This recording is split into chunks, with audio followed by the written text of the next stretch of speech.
झिलमिल झिलमिल नारियल का पत्ता बासमती का चावल जी। झिलमिल झिलमिल नारियल का पत्ता बासमती का चावल जी।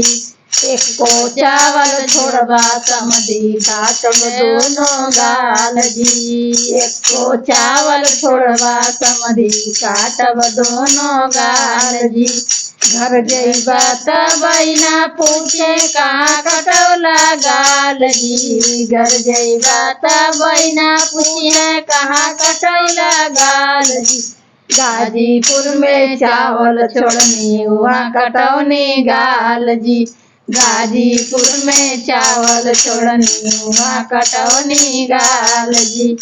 झिलमिल झिलमिल केला का पत्ता बासमती का चावल जी। झिलमिल झिलमिल नारियल का पत्ता बासमती का चावल जी। एक को चावल छोड़बा दूल्हा काटब दोनों गाल जी। एक को चावल छोड़बा दूल्हा काटब दोनों गाल जी।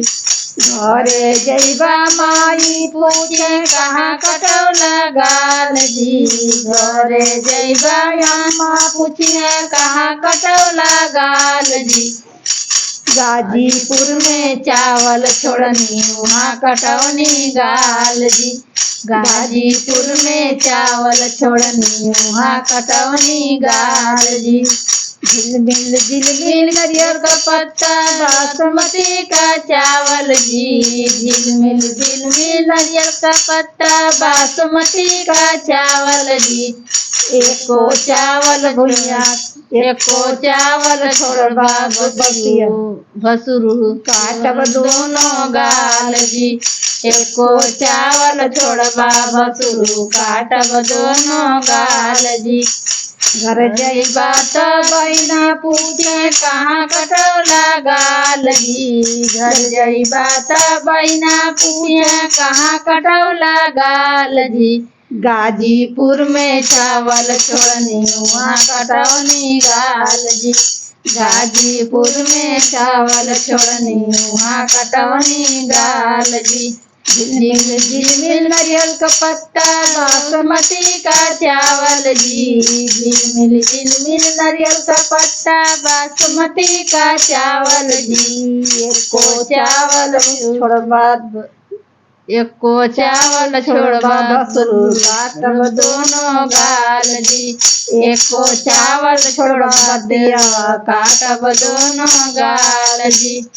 एक को चावल छोड़बा बतियावा काटब दोनों गाल जी। घर जइबा त बुआ पूछे कहाँ कटौला गाल जी। घर जइबा त बुआ पूछे कहाँ कटौला गाल जी। गाजीपुर में चावल छोड़नी वहाँ कटौनी गाल जी। गाजीपुर में चावल छोड़नी वहाँ कटौनी गाल जी।